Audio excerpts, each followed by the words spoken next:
الله الرحمن الرحيم الحمد لله والصلاة والسلام على سيدنا محمد وعلى أهله وصحبه وسلم.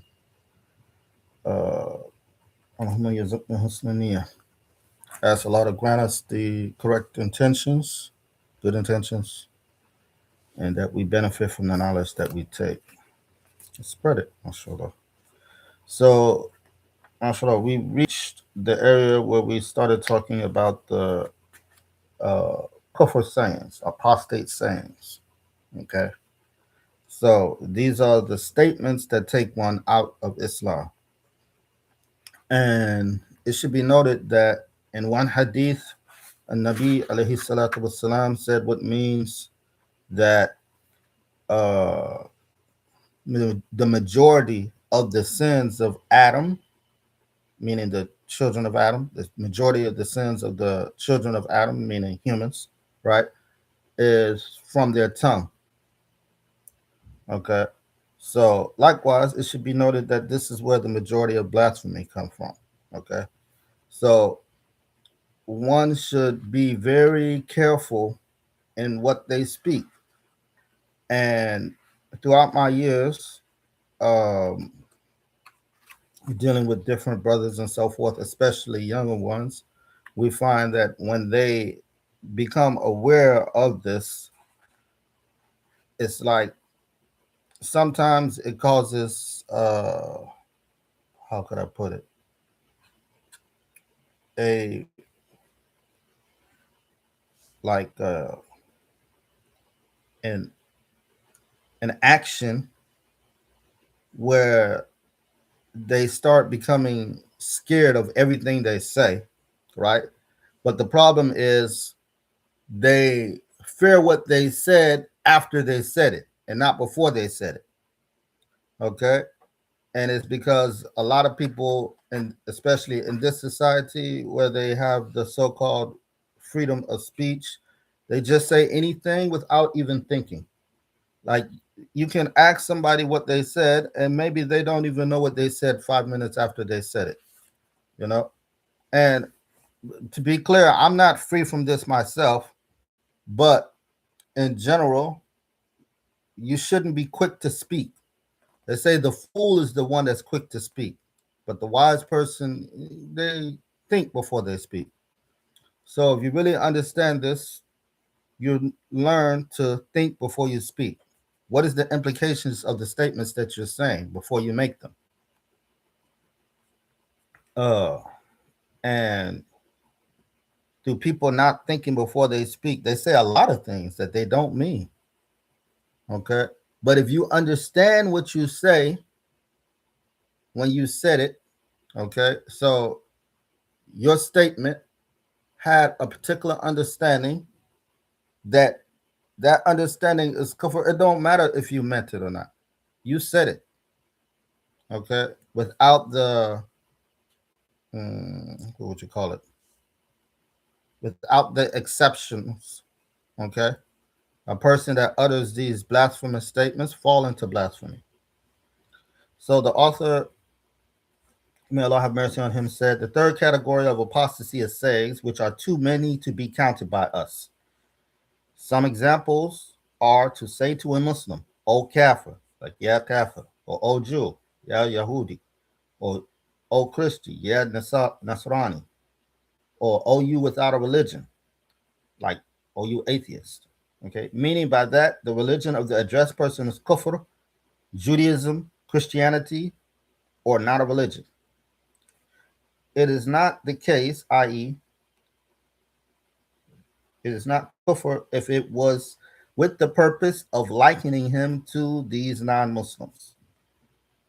Okay, so the explanation the sayings, which if one says becomes a kafir, even if one did not believe in their meaning, are numerous. Some examples are to say to a Muslim whom one knows is a Muslim, okay, O kafir, or O blasphemer, O Jew, O Christian, or O you without a religion, intending by it that the addressed person is not upon Islam. This is apostasy, which causes the person who said it to become a non Muslim. As for the one who says these four sayings and did not intend the apparent meaning of them, rather with the purpose of likening the address to the, to these non-Muslims regarding the abjectness of the addressee's actions or his mistreatment of Muslims as unbelievers mistreat them, i.e., the addressee is not applying the rules of Islam as the complete believer should, because the complete believer is the one whom Muslims are safe from him harming them unjustly with his hand or tongue. Then it is not kufr, but it is an enormous sin, and the speaker becomes a fasiq. You know what a fasiq is? No. It's a Muslim that has major sins, Muslim that does major sins. Okay, so to just call someone that you know that is a Muslim something other than a Muslim, something that negates Islam to him, right? Is fisk, is the behavior of an enormous sinner. So, mashallah, there's a lot going on here. I should have reviewed for this, especially since the class kept getting canceled. But so there may be a reason that a Muslim may call another Muslim a kafir or any one of these categories as a way of likening him and not as a way of actually deeming him a kafir. Like maybe, like, you know, they say Jews are cheap, right? So you see a Muslim being cheap and he calls him a Jew for being cheap. Or uh, I can't think of something in particular that's known for Christians. Maybe gullible, but like a yeah, Christian's gullible. So maybe you see a Muslim being gullible, so he calls him a Christian. Okay, uh, or someone without a religion is harsh, and so he calls the Muslim like non-religious because he's harsh or something like that. But in general, a person should not do this. Okay, so it's haram to do it even in that case. But there's a hadith which I think is going to come up sooner or later. Where the Prophet alayhi salatu wasalam mentioned the one who calls a Muslim a non-Muslim is true of one of them. So either he's truthful in saying that, or he's the non-Muslim. Okay, you'll run into people that will bring up this hadith in regards to negating proper takfir. So if one saw someone that you knew as a Muslim doing something that is kufr, and you call that person a kafir, right? Sometimes they will bring up that hadith, like, no, I didn't, I'm not a kafir. And you like, and they're gonna come with this. Oh, I believe in Allah. How you gonna say I'm a kafir? And if you did kufr, okay, so you either seen them do something that's explicitly kufr or say something that's explicitly kufr, right? And for that reason, you call them a kafir, okay? Then you know, and be careful when you do that. Like if you was to do this, you want to do it in a way that he accepts and not reject. But some people they're gonna reject no matter what. Okay, that's the problem.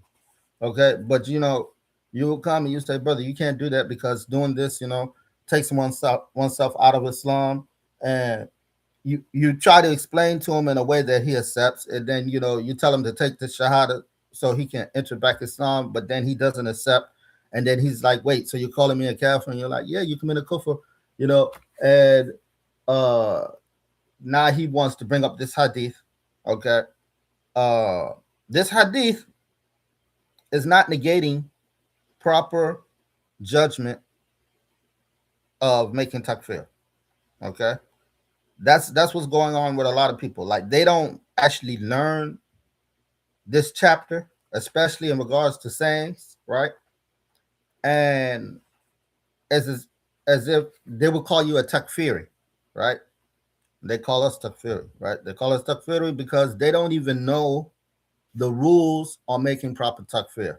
So then when they see us making proper takfir, they call us takfiri. And by takfiri, they want to say that we're making a bunch of invalid takfir. But yani, if you sit down and question them a lot of times, sometimes they're gonna go into. You come to find out, yani, they're Tupaki. What I mean by Tupaki is like as if they took Tupac Shakur as their imam, because Tupac Shakur said only God can judge me. Yeah, this is not the Muslim belief. The Muslim belief is not only God can judge me. No, there are apparent actions whereby we judge people.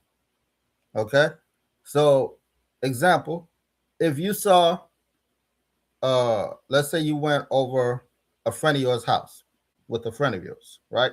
Like you got like two you and another friend go with another friend to his house. Let's say this friend is Bill. So you and Peter, let's say you got a friend named Peter, and you and Peter go to Bill's house. Bill goes to use the bathroom, and then you see Peter go into a drawer and steal some money out of it. What is Peter?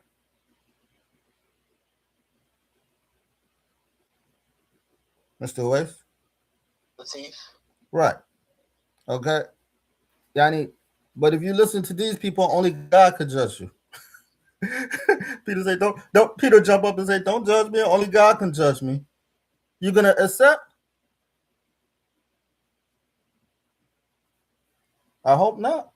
Because if you accept only God, yeah, because if you accept only God could judge you, then Peter comes to your house and something come up missing. Who's the first person you're going to suspect of something coming up missing? Peter. You saw him still, right? Okay. So it's foolishness they're talking. But mashallah, foolishness has its way of working with people. Okay, so it is prohibited to call a Muslim anything that negates Islam, but it only takes one outside of Islam. Let me be very clear. It only takes one outside of Islam if one does so without any ta'wil and you meant it in that way. So if you called a Muslim a non-Muslim, meaning that he's a non-Muslim, or called him, any other type of non-Muslim, like, so you don't have to say non-Muslim. You can say kafir, you can say non-Muslim, you can say Christian, you can say Jew, and you meant it when you said it, and you was not likening him to them, nor did he do anything that made you misinterpret. Okay, because that's another case. You have cases where yani some people misinterpret. If you did a misinterpretation, it didn't take you out of Islam. It took you into a sin, but it didn't take you out of Islam. So an example of a misinterpretation would be, let's say you knew a Muslim and this Muslim killed himself. And I don't think I mentioned this case to you before, but let's just say you didn't learn. If I mentioned this case to you before, then you already know. But let's just say let's just say you don't know. Okay. The case of the Muslim who kills himself this is a sinner. This is not a blasphemer. But some people, they believe that the person who kills himself is a blasphemer because they didn't learn. Okay. So you found out that this Muslim went and killed himself, and so you start calling him a kafir, right?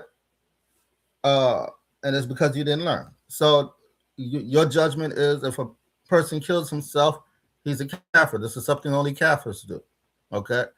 If you have that thought, then this is a misinterpretation. This doesn't take you out of Islam. Another case would be, like, example, if you saw a Muslim drinking alcohol, right, with a bunch of non-Muslims, and so you thought they wasn't Muslim because they were drinking alcohol. This doesn't take a person outside of Islam. This is a major sin. But if you saw a person doing that and you thought that they were not Muslim because they did that, and you called them a kafir, then this would not take you outside of Islam because of that. But it would be sinful because you don't judge the Muslim like that. If you knew him to be a Muslim and you saw him doing a sin, okay, and you know that this is a sin, then you address him about the sin. You don't address him as a kafir, okay, and you don't liken him to the kafir over doing this. Like when I say you don't liken him to the kafir over doing this, like you don't call him a kafir to liken him to that, but you could liken him to it. Like you say, why are you doing this? This is something the kuffar do. If you said that, that's not, you're telling the truth. Okay, so says the author, may Allah have mercy on him, said, or to ridicule one of the names of Allah the Exalted, his promise or his threat by a person who is not ignorant that these matters are confirmed by Allah the Exalted. The explanation. The one who ridicules one of the names of Allah the Exalted, his promise of paradise and the enjoyment therein, or his threat of hellfire and torture, and this person was not ignorant that these matters, the name, the promise, and the threat that were ridiculed, are confirmed by Allah the Exalted, that he becomes a kafir. This is like the statement said by some vile people when hellfire is mentioned. They say, tomorrow we will be cozy in the fire of hell. This entails belying what Allah revealed in regards to hellfire being severe. A case like that is, you familiar with the rapper Notorious Big? Big? Notorious Big, Biggie Smalls. You never heard of Notorious? It's not big. Yeah. What are you talking about? Huh? Who says big? That was his name, Notorious Big. Notorious B.I.G. Notorious Big. Yeah, it was Notorious B.I.G. Nobody said big. Yeah, it was also Notorious Big. I was alive when he was rapping. Trust me, you could call him Notorious Big. Okay.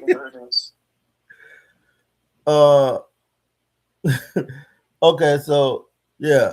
In one of his songs, he said that when he died, he want to go to hell. He don't want to go to heaven with all the goodies. Like, so basically in the rhyme, he's implying that paradise, okay, because in English they use the term heaven and paradise interchangeably. Okay. So he's implying that paradise is full of logical lambs. So he don't want to be there with the lambs. He want to go to hell where he with the cool people. That's basically what he was basically saying. That's straight blasphemy. Kufr. Okay. And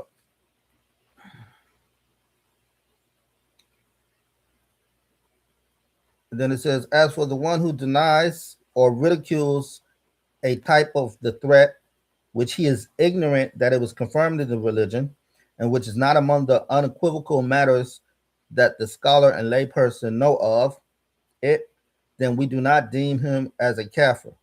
An example is if he denied the existence of scorpions in hellfire. Likewise, the one who embraced Islam recently and denied the existence of hellfire because he had not heard that Muslims believe that the existence of hellfire is confirmed in the religion does not blaspheme. Okay, so this goes into, these are matters of which a person, they have to learn it to know about it. Okay, so what the author is clarifying is that there are cases that we call necessarily known in the religion, right? But these cases that we call necessarily known in the religion, which means both the scholar and the layperson knows, this is regarding the average Muslim who learned his religion. Okay, so if you ask the Muslim, yani, like example, like that alcohol is haram. Okay, so if you ask the Muslim, is alcohol haram, he's going to say yes. If you ask him for the detailed proof about it, he's not going to necessarily give you that. He just would say, it's mentioned in the Quran or it's mentioned in the Hadith, but he wouldn't be able to say it straight off the top of his head like this unless, he's a scholar. But this is something known in the religion in general by most Muslims that learn but basically all Muslims that learn their religion. Okay. However, if a person is a new Muslim, or he is what we call someone that is like a new Muslim, and the person that is like a new Muslim is someone who he could have been born in the religion or he embraced the religion but he was never around, learned people so that he would learn these matters. So this is why he is likened to the new Muslim. And he denies these things that are necessarily known in the religion, and he doesn't know that they're known in the religion. Then we don't judge him as a blasphemer. Okay. But in general, if you first hear a person denying that hellfire exists, your first thing would be, oh, that's kufr. You're going to judge it as kufr. You're going to see it as kufr. And then you go to address him. You don't say hellfire don't exist. Hellfire exists. And he says, what are you talking about? I never heard of such thing. Once you hear him say he never heard that this is from the Muslim belief, now you know his case is that of like the new Muslim. And you explain it to him. Okay. And even if he doesn't accept it from you at that time, you still don't judge him as a kafir because yani, he could think you're mistaken. Okay. But if you convince him that this is something that all the Muslims believe in, so he believes that this is something that came in the religion, he knows that it came in the religion, and then he says, well, I don't believe in it because it don't make sense to me, whatever, right? Like, or like some people, they say that uh like they say, how could there be a hell where people are going to exist forever and never die? And they say, why would God, who is Ar-Rahman, the most merciful, why would he create something like this if he is most merciful? That's how they come, right? So they deny it based off of that. Those people are kuffar. Okay, because now they know this is something the Muslims believe in, and they reject it using their own mind and so-called justification. They're objecting to what came in the book of Allah, and they know it came in the book of Allah and by the mouth of the Rasul sallallahu alaihi wasallam. So they're kuffar. Uh, so it says, as for the one who had heard that Muslims believe in the existence of hellfire, and despite that he denied its existence, he blasphemes. It says, warning, it is not considered ridiculing the threat of Allah for one to cuss hellfire, because hellfire is not honored, but it is a severe matter. So to speak dishonorably about hellfire is not kufr. Okay, so you say that's a terrible place to go. You're not falling into kufr. You're not belittling hellfire by that, because it is a terrible place to go. You don't want to go there. So it says, so it is permissible to say about hellfire that it is horrible. What is kufr is for one to say about it that it is an easy matter, because now you're going against the religion. And it says, one seeks refuge with Allah from hellfire. Among what the Messenger sallallahu alaihi wasallam taught his nation to say in the prayer, O Allah, I seek refuge with you from the torture of the grave and from the torture of hellfire. Allah the Exalted dispraised hellfire in these verses. وَبِسَّ الْقُرَارَ and وَسَاءَتْ مَصِيرٌ. So it is not permissible to say, for example, and by the virtue of hellfire. What was this? Because it does not have an honor, and the same by the virtue of so and so implies that the mentioned thing has an honor. Let me see. We got a few more minutes, inshallah. Any questions? No. Okay. So it goes on, mashallah. The author, may Allah have mercy on him, said, or to say, if Allah ordered me with such a matter, I would not do it. Or to say, if the Qibla was at such a specific direction, I would not pray towards it.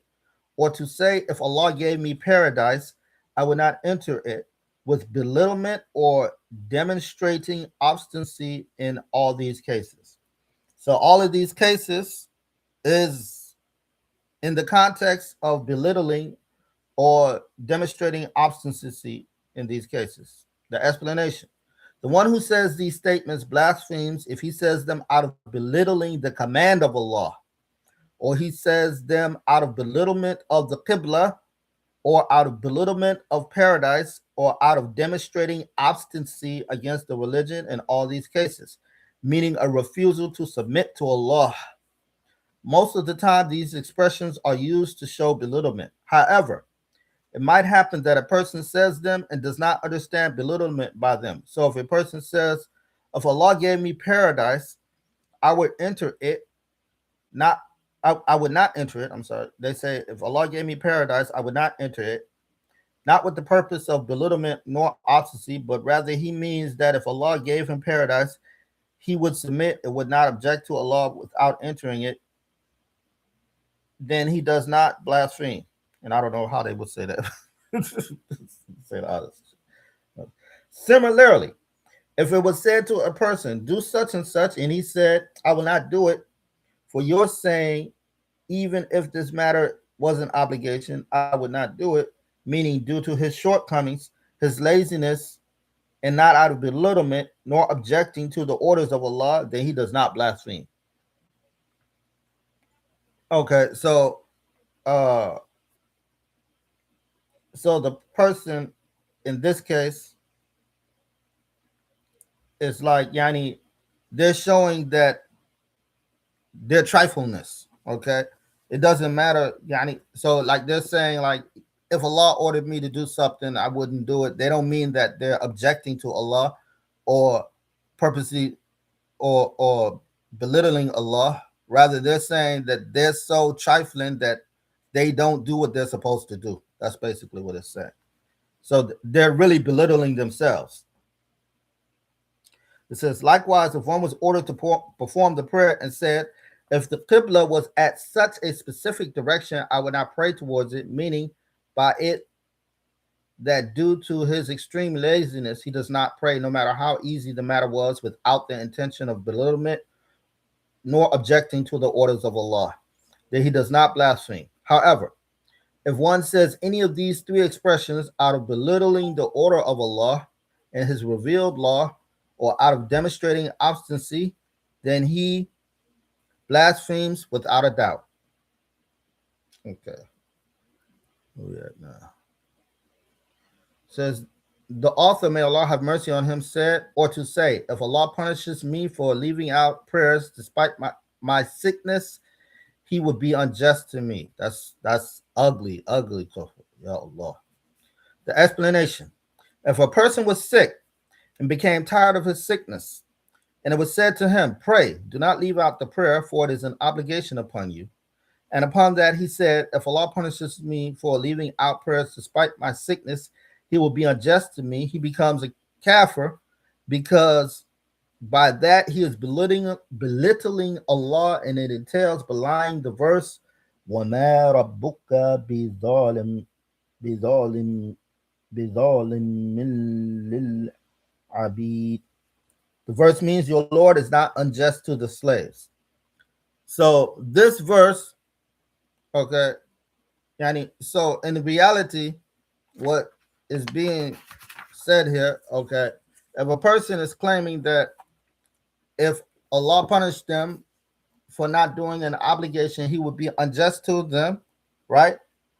They're making the possibility of injustice to be applied to Allah. And it's impossible that injustice will be applied to Allah. Okay? So Allah is just, as in Allah is entitled to do with his slaves, us, the creations, whatever he wills. Injustice is impossible to be attributed to Allah. It was mentioned in a hadith that if Allah uh, if Allah placed all of the inhabitants of the skies and the earth into hellfire, he would not be unjust. You know who are the inhabitants of the skies? The angels. Exactly. Okay. And the angels don't do any sins. Okay. Furthermore, the prophets inhabited the earth. So this means Allah is entitled to do with his creation whatever he wills. And so implying that injustice could be applied to Allah is blasphemy, plain and simple. Injustice is impossible to be applied to Allah. There's a hadith that people they understand from it a wrong meaning. Okay, so if you take it by its apparent meaning, it says that uh, Allah prohibited injustice to Himself. What it means is that injustice is impossible to be attributed to Allah. That's the real meaning of the hadith. Okay, so any questions?